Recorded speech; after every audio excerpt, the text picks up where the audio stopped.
Salut! Mon nom c'est Jean-Sébastien Busque. Bienvenue dans mon podcast Dans mes shorts. Le podcast qui va vous apporter beaucoup de réponses, même aux questions que vous n'osiez pas vous poser par rapport à la transidentité et la transition de genre. Aujourd'hui, j'ai le goût de vous faire un épisode où je vous parle un peu des réactions de mon entourage, puis comment j'ai décidé de procéder pour mon annonce de mon choix.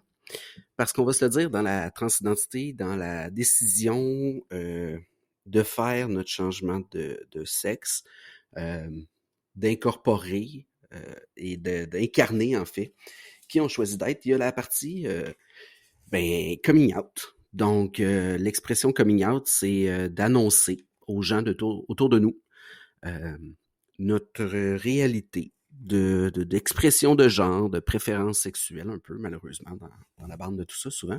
Et mon premier coming out, je l'avais fait à 20 ans pour annoncer à mon entourage que j'aimais plus les femmes en étant une femme et que j'étais lesbienne. Et ça s'est pas totalement bien passé. Je veux dire qu'à cette époque-là, j'avais un historique où, venant d'une petite région, ma mère a pas très bien réagi. Pendant des années, ça a été très complexe à naviguer. À lui permettre d'accepter cette réalité-là et d'accepter que ma conjointe était dans ma vie pour y rester. Je dirais que ça a pris quasi une dizaine d'années là, pour que tout se rétablisse. Et curieusement de la vie, ma femme et elle sont devenues des quasi bonnes amies un peu plus tard dans l'histoire. Mais bon, ça c'est un autre sujet. Mais bref, dans mon coming out, c'était pas une super expérience. J'ai aussi eu des amis qui ont sorti de ma vie, entre autres une personne à cause de la religion. Ouvertement dit, elle ne pouvait pas tolérer de m'avoir dans sa vie par cause de sa religion, surtout au moment où je suis venu pour me marier avec ma conjointe. Comme si c'était correct d'avoir dans l'ombre notre réaction dans sa vie, mais à partir du moment où on faisait ça public, ça fonctionnait pas. Donc, j'ai connu aussi le rejet dans cet aspect-là d'une personne proche. Donc, on peut un peu dire qu'avant d'aborder ma transidentité, j'étais échaudé. J'avais eu des moments qui se sont pas très bien passés. J'ai aussi caché très longtemps au travail ma réalité que j'avais une conjointe, que j'étais lesbienne. Par habitude, par peur de rejet, par peur de pas être aimé, bien entendu, avec tous ces collègues-là qui, étonnamment, pour les petites municipalités dans lesquelles étaient situées ces entreprises-là dans lesquelles je travaillais, j'ai eu une très belle ouverture de mes collègues, surtout à partir du moment où ils apprenaient à je veux dire, connaître ma conjointe en tant que personne. Tout le monde l'accueillait à bras ouverts, tu sais. Quand on réalise qu'en arrière de ces préjugés-là ou de ces doctrines-là qu'on s'est fait dire de rejeter les gens qui sont différents à nous, il y avait vraiment quelque part une acceptation parce que ma conjointe était une personne comme les autres et une personne en fait extraordinaire qu'ils apprenaient à connaître et à apprécier et se rendre compte que on était deux humains à qui ils pouvaient parler tout simplement. donc ça le fait des remous. C'était beaucoup plus des remous de moi avec moi-même, d'accepter qui j'étais et de l'afficher. Donc vous comprendrez que ça n'a pas été la période la plus jojo de ma vie. Donc, j'approchais ma transidentité avec cette archive-là en moi, cette histoire de vie. Et je devais passer par-dessus ça et recommencer à nouveau. Donc, quand est venu le temps de m'asseoir et de me dire, bon, je vais annoncer ça, j'ai décidé de voir mon entourage un peu comme une cible de dard. Dans le fond, moi, je suis au centre et j'ai au premier niveau, très près de mon noyau, les gens qui me sont prêts, donc ma femme, ma fille, des amis que je vois à toutes les semaines, à qui je parle extrêmement souvent, ma sœur, quelques tantes proches. Tu sais, ça, j'appelle ça ma garde rapprochée.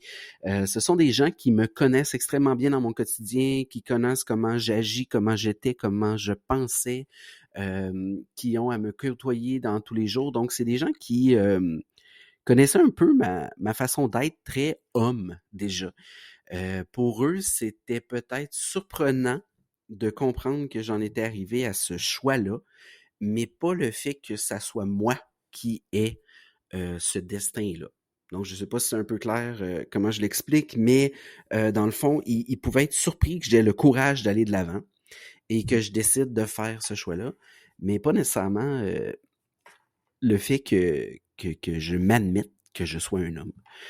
Donc, dans le fond, c'est des gens avec qui, lorsque je l'ai annoncé, il n'y a pas eu beaucoup de surprises, il y a eu beaucoup plus de célébration de mon courage. Beaucoup d'acceptation, beaucoup de mots de «Ah super, on va être là pour toi».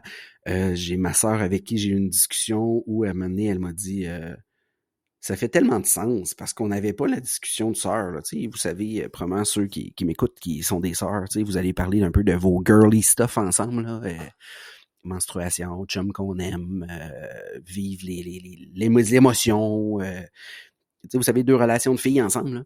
Nous, c'est comme si on a réalisé qu'on n'avait jamais eu ça dans le fond. Donc, c'était pas une distance, j'ai été toujours très proche de ma sœur, mais notre façon de voir différente pouvait se résumer tellement mieux en comprenant qu'en fait, c'était une relation frère-sœur qu'on avait et non une relation sœur-sœur. Donc ça a été une discussion extrêmement intéressante quand je lui ai fait part de ma réalité. Euh, pour ma fille, c'est déconcertant comment les enfants ont une capacité d'adaptation qu'on sous-estime.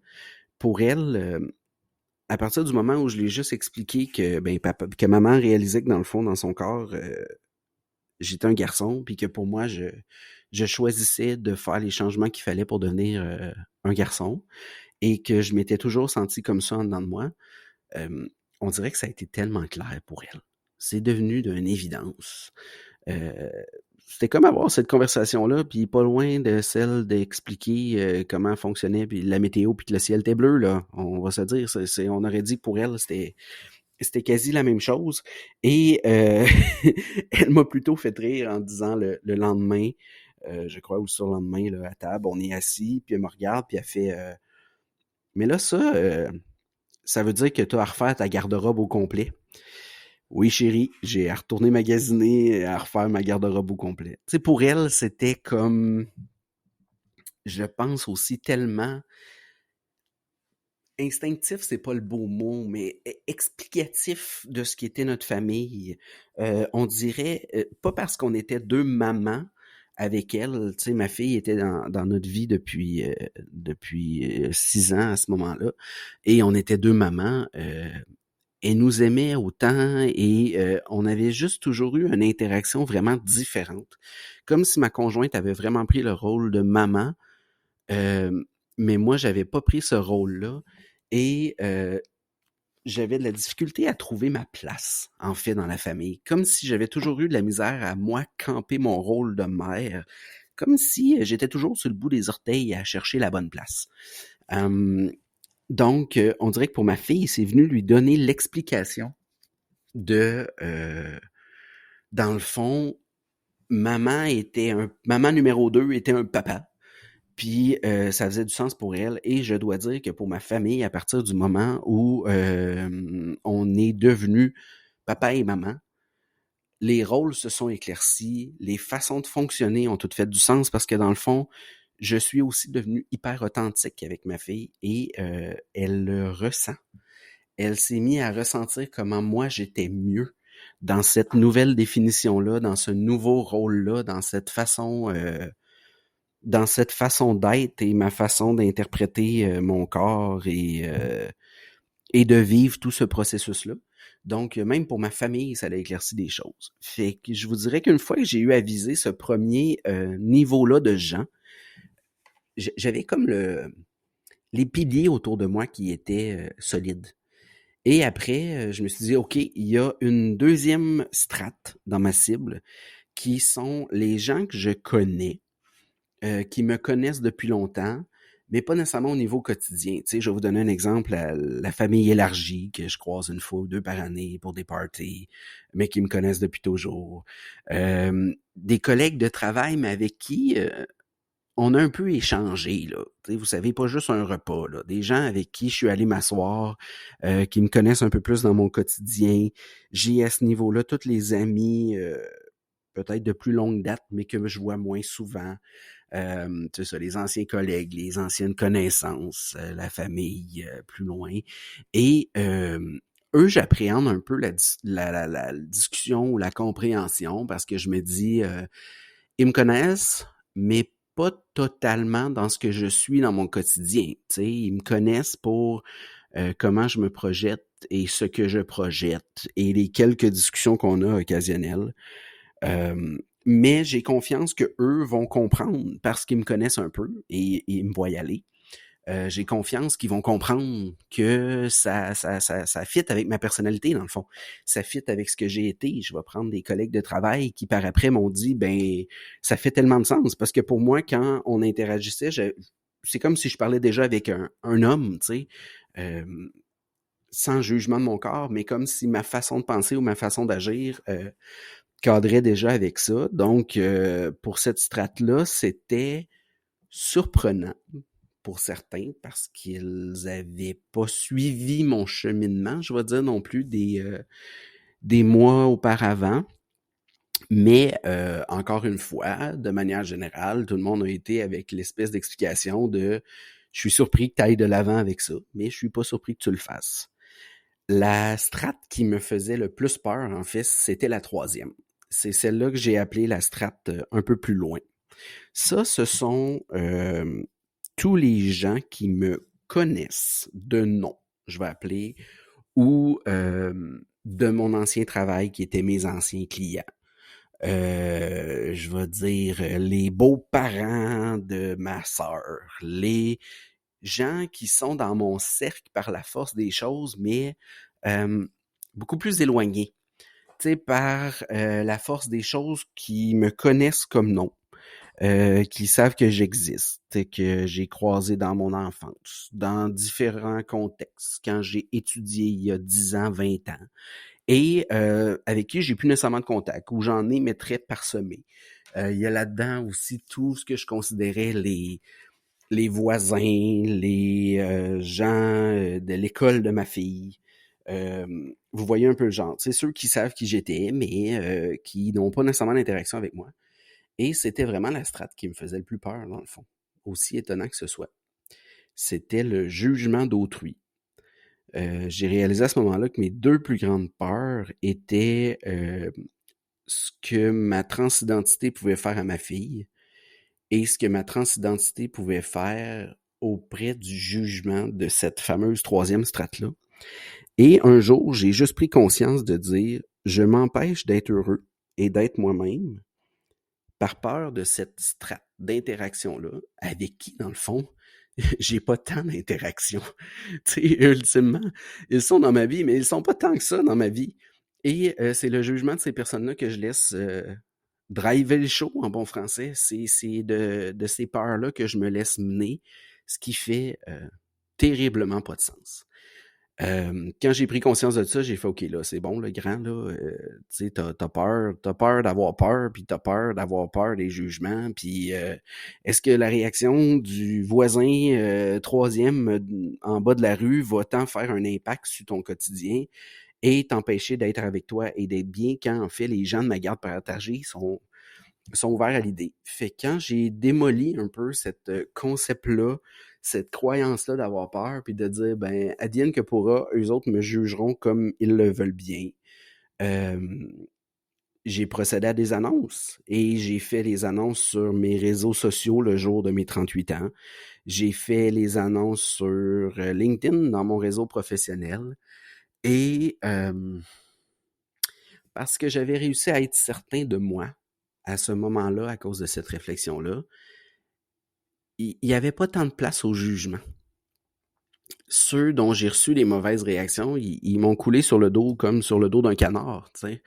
Je comprends. C'est vos croyances, c'est vos choix, mais moi, ça n'affecte pas qui je suis. Et ça n'affectait pas, je vais dire, ma solidité en dedans de moi. Et j'ai été agréablement surpris, en fait, des réactions que j'ai reçues. De voir que les gens, même de mes cercles un peu plus éloignés, ont super bien accueilli cette nouvelle-là. J'ai reçu de très bons feedbacks. Ça m'a pas empêché d'avoir des anciens clients qui me parlent, qui reviennent vers moi. Loin de là, j'en ai que ça l'a intrigué, avec qui j'ai eu des discussions par la suite, parce que moi, j'étais aussi, je dois peut-être un peu faire cette parenthèse, euh, j'habite dans une région et j'avais un métier quand même connu. Moi, je faisais de la consultation pour les entreprises, je me déplaçais dans des entreprises, je travaillais auprès des entrepreneurs. J'habite encore dans la même région et je fais quelque chose de semblable, mais j'avais à avoir un peu un visage connu et affiché. Et j'avais extrêmement peur de mettre ma carrière à l'eau. C'était vraiment aussi un de mes facteurs. Non seulement d'avoir peur pour ma fille, puis qu'elle se fasse intimider, mais c'était aussi pour ma carrière, de dire tout le réseau que j'ai travaillé pour bâtir si longtemps, si fort, le réseau de connaissances, comment ça va réagir? Est-ce que je vais être encore capable d'être consultant et d'avoir des clients? Et étonnamment, ces gens-là se sont, je vais dire, triés d'eux-mêmes. Ceux pour qui ça dérangeait, mais probablement que ce sont ceux dont je n'ai plus de nouvelles aujourd'hui, et c'est correct. Je le respecte. Je leur demande de me respecter en retour, mais je le respecte. Et j'ai continué à avoir des clients qui sont venus me voir. J'ai eu d'ailleurs une des anecdotes les plus drôles que je vais me permettre de vous raconter. Je suis en vacances en Floride dans le temps des fêtes. Et je viens de faire mes annonces l'automne d'avant. Et je reçois un courriel dans ma boîte courriel qui s'appelle Je recherche Véronique. Et je vais ici me permettre de vous dire mon ancien nom parce que moi, ça me dérange pas que les gens se trompent et qu'ils me connaissent sous mon ancien nom. Donc, j'ai un courriel qui s'appelle Je recherche Véronique. Et là, je me lève le matin et je lis ce courriel-là un peu à voix haute à ma conjointe et aux amis avec qui on est en vacances et on part à rire en disant c'est quoi ça la recherche à Véronique? Et j'ai un courriel de mon ancienne patronne qui a reçu un courriel d'une ancienne cliente qui dit carrément mais je recherche Véronique parce que je ne suis plus à l'emploi de cet employeur-là. Sur mes réseaux sociaux, je ne porte effectivement plus mon ancien nom. Et cette cliente-là n'a aucun repère pour me retrouver dans le fond. Mais elle, tout ce qu'elle cherche, c'est encore ma compétence et ce que je suis. Donc, nous avons à dealer avec un courriel qui s'appelle Je recherche Véronique. Et je me dis, bon, comment j'aborde ça, là, la chasse à l'homme dans un courriel? Et j'ai choisi, comme tout le reste dans ma vie, d'affronter directement et j'ai dit à mon ancienne patronne, parfait, je comprends qu'elle me cherche. Euh, Elle se retrouve aussi dans une drôle de situation en disant, ben là, est-ce que tu veux que je lui révèle ou non ce que tu es devenu? Est-ce que ça t'intéresse encore de lui parler? On a tout ce discours-là. Et moi, je finis par dire, regarde, laisse-moi lui écrire. Euh, Puis moi, je vais lui expliquer ce qu'il y en est. Puis si elle est mal à l'aise de travailler avec moi, ben écoute, ça s'arrête là. Je lui reparle pas plus. Puis je te la refile dans ton organisation. Écoute, et on se parle de tout ça avec franchise et ouverture et n'en rire un peu de ce fameux titre de courriel. Et moi, je réponds à la cliente en disant, ben oui, écoute, tu pouvais bien ne pas trouver Véronique parce que Véronique n'existe plus vraiment et voici qui tu recherches. Je suis une nouvelle personne, voilà un petit peu le processus que j'ai eu sans rentrer dans les détails. Si tu veux encore travailler avec moi, je suis à mon compte, je suis toujours en consultation et dorénavant, il faut que tu me cherches sur le nom de Jean-Sébastien. Et cette cliente-là, à mon grand étonnement, me recontacte, on prend rendez-vous ensemble, on se reparle et la première rencontre vire en espèce de rencontre d'éducation, curiosité, belle ouverture d'esprit, de me dire ben explique-moi comment t'en es arrivé là, je suis juste absolument curieuse, qu'est-ce qui s'est passé dans ta tête, qu'est-ce qui s'est passé, tu sais, comme elle absolument ouverte à l'idée d'avoir les réponses ou la curiosité de me questionner et aucunement en mode jugement. Et moi, de lui dire, ben écoute, ton courriel nous a fait rire, mais rire pendant les vacances parce que c'était une espèce de titre chasse à l'homme, tu sais, en fait, chasse à la femme dans ce contexte-là, qui était, mais où se cache donc cette personne qui m'aidait par le passé? Et on a fini par avoir notre relation de travail totalement agréable et appropriée et sans jugement. Donc, ça m'a juste fait rire de montrer que, bon, j'avais pas anticipé le fait que de disparaître de la planète avec mon ancien nom allait laisser des clients dans le vide. Mais tu sais, ça m'a prouvé que tout ce processus-là s'est fait dans un grand respect. sais, avec mon ancien employeur, avec cette cliente-là, avec